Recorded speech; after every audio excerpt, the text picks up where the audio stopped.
Hi ಸ್ನೇಹಿತರೆ, ಎಲ್ಲ ಉದ್ಯೋಗ ಆಕಾಂಕ್ಷಿಗಳಿಗೆ ನಮಸ್ಕಾರ. Welcome to Arvind Nayak KSP YouTube channel. ಸ್ನೇಹಿತರೆ, ಈ ಒಂದು ವಿಡಿಯೋದಲ್ಲಿ 119 ವಿವಿಧ ಸರ್ಕಾರಿ ಹುದ್ದೆಗಳು ಅಂದರೆ inspector, sub inspector and head constable ಹುದ್ದೆಗಳ ನೇಮಕಾತಿಗಾಗಿ ಅಧಿಸೂಚನೆಯನ್ನು ಹೊರಡಿಸಿ ಭರ್ತಿ ಮಾಡಿಕೊಳ್ಳಲಾಗುತ್ತಿದೆ.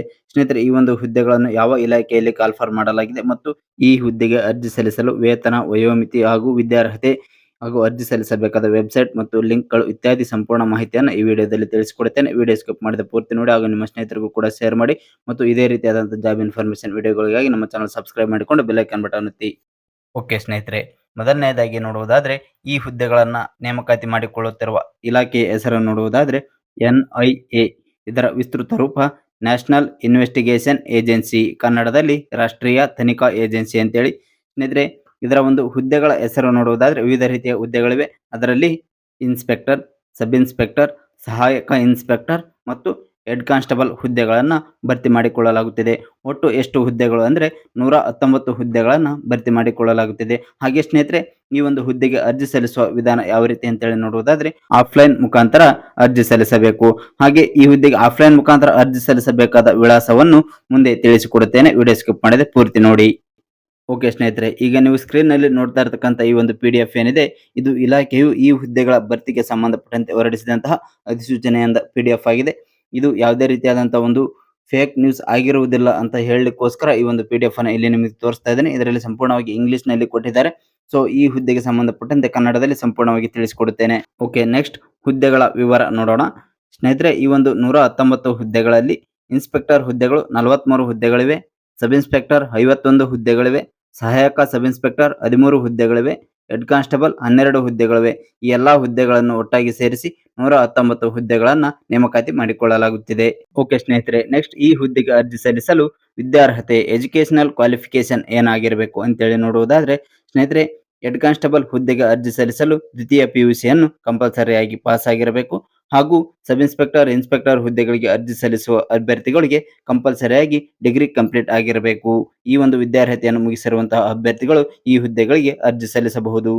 ಓಕೆ ಸ್ನೇಹಿತರೆ, ಈ ಹುದ್ದೆಗೆ ಅರ್ಜಿ ಸಲ್ಲಿಸಲು ವಯೋಮಿತಿ ಏಜ್ ಎಷ್ಟಾಗಿರಬೇಕು ಅಂತೇಳಿ ನೋಡುವುದಾದ್ರೆ ಸ್ನೇಹಿತರೆ, ಈ ಇಲಾಖೆಯು ಹೊರಡಿಸಿದಂತಹ ಅಧಿಸೂಚನೆಯಲ್ಲಿ ತಿಳಿಸಿರುವ ಪ್ರಕಾರ ಅಭ್ಯರ್ಥಿಗಳಿಗೆ ಕನಿಷ್ಠ 18 ವರ್ಷದಿಂದ 56 ವರ್ಷದವರೆಗಿನ ಅಭ್ಯರ್ಥಿಗಳು ಸಹ ಈ ಹುದ್ದೆಗೆ ಅರ್ಜಿ ಸಲ್ಲಿಸಬಹುದು. ಮತ್ತು ವಯೋಮಿತಿಗೆ ಸಂಬಂಧಿಸಿದಂತೆ ಮೀಸಲಾತಿಯನ್ನು ಕೋರಿರುವಂತಹ ಅಭ್ಯರ್ಥಿಗಳಿಗೂ ಸಹ ಇದು ಅನ್ವಯಿಸುತ್ತದೆ.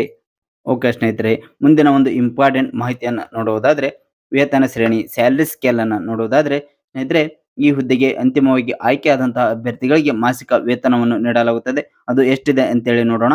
ಇನ್ಸ್ಪೆಕ್ಟರ್ ಹುದ್ದೆಗಳಿಗೆ 9,300 ರೂಪಾಯಿಯಿಂದ 34,800 ರೂಪಾಯಿವರೆಗಿನ ವೇತನ ನೀಡಲಾಗುತ್ತದೆ. ಅದೇ ರೀತಿಯಾಗಿ ಸಬ್ ಇನ್ಸ್ಪೆಕ್ಟರ್ ಹುದ್ದೆಗೆ 35,400 ರೂಪಾಯಿಯಿಂದ 1,12,400 ರೂಪಾಯಿವರೆಗಿನ ಮಾಸಿಕ ವೇತನವನ್ನು ನೀಡಲಾಗುತ್ತದೆ. ಅದೇ ರೀತಿಯಾಗಿ ಸಹಾಯಕ ಉಪನಿರೀಕ್ಷಕರ ಹುದ್ದೆಗೆ 29,200 ರೂಪಾಯಿದಿಂದ 92,300 ರೂಪಾಯಿವರೆಗಿನ ಮಾಸಿಕ ವೇತನವನ್ನು ನೀಡಲಾಗುತ್ತದೆ. ಇನ್ನು ಹೆಡ್ ಕಾನ್ಸ್ಟೇಬಲ್ ಹುದ್ದೆಗೆ ಮಾಸಿಕವಾಗಿ 25,500 ರೂಪಾಯಿಯಿಂದ 81,700 ರೂಪಾಯಿವರೆಗಿನ ಮಾಸಿಕ ವೇತನವನ್ನು ನೀಡಲಾಗುತ್ತದೆ. ಹಾಗೆ ನೆಕ್ಸ್ಟ್ ನೋಡುವುದಾದ್ರೆ ಅರ್ಜಿ ಶುಲ್ಕ. ಸ್ನೇಹಿತರೆ, ಯಾವುದೇ ಒಂದು ಸರ್ಕಾರಿ ಹುದ್ದೆಗೆ ಅರ್ಜಿ ಸಲ್ಲಿಸುವಂತಹ ಸಂದರ್ಭದಲ್ಲಿ ಅಪ್ಲಿಕೇಶನ್ ಫೀಸ್ ಅನ್ನು ಪೇ ಮಾಡಬೇಕಾಗಿರ್ತದೆ. ಆದರೆ ಈ ಒಂದು ಹುದ್ದೆಗೆ ಅರ್ಜಿ ಸಲ್ಲಿಸಲಿಕ್ಕೆ ಯಾವುದೇ ರೀತಿಯಾದಂತಹ ಅರ್ಜಿ ಶುಲ್ಕ ಇರುವುದಿಲ್ಲ. ಅದು ಯಾವುದೇ ವರ್ಗವಾಗಿರಬಹುದು, ಯಾವುದೇ ಮೀಸಲಾತಿಯನ್ನು ಹೊಂದಿರುವಂತಹವರು ಇದ್ದರೂ ಸಹಿತ ಎಲ್ಲರಿಗೂ ಸಹಿತ ಯಾವುದೇ ರೀತಿಯಾದಂತಹ ಅರ್ಜಿ ಶುಲ್ಕ ಇರುವುದಿಲ್ಲ. ಓಕೆ ಸ್ನೇಹಿತರೆ, ನೆಕ್ಸ್ಟ್ ಈ ಹುದ್ದೆಯ ಆಯ್ಕೆ ವಿಧಾನ ಯಾವ ರೀತಿ ನಡೆಯುತ್ತೆ, ಸೆಲೆಕ್ಷನ್ ಪ್ರೊಸೀಜರ್ ಯಾವ ರೀತಿ ಇರುತ್ತೆ ಅಂತೇಳಿ ನೋಡುವುದಾದ್ರೆ ಈ ಹುದ್ದೆಯ ನೇಮಕಾತಿಗೆ ಸಂಬಂಧಪಟ್ಟಂತೆ ಇಲಾಖೆಯು ಹೊರಡಿಸಿದಂತಹ ಅಧಿಸೂಚನೆಯಲ್ಲಿ ತಿಳಿಸಿದ ಪ್ರಕಾರ ಮೊದಲನೆಯದಾಗಿ ಲಿಖಿತ ಪರೀಕ್ಷೆಯನ್ನು ನಡೆಸಲಾಗುತ್ತದೆ. ಆನಂತರ ಸಂದರ್ಶನ, ಇಂಟರ್ವ್ಯೂ ನಡೆಸುವ ಮೂಲಕ ಈ ಒಂದು ಹುದ್ದೆಗೆ ಅಂತಿಮವಾಗಿ ಆಯ್ಕೆ ಮಾಡಿಕೊಳ್ಳಲಾಗುತ್ತದೆ ಅಂತೇಳಿ ಅಧಿಸೂಚನೆಯಲ್ಲಿ ತಿಳಿಸಿರುತ್ತಾರೆ. ಓಕೆ ಸ್ನೇಹಿತರೆ, ಇನ್ನೊಂದು ಇಂಪಾರ್ಟೆಂಟ್ ಮಾಹಿತಿಯನ್ನು ನೋಡುವುದಾದ್ರೆ ಪ್ರಮುಖ ದಿನಾಂಕಗಳು.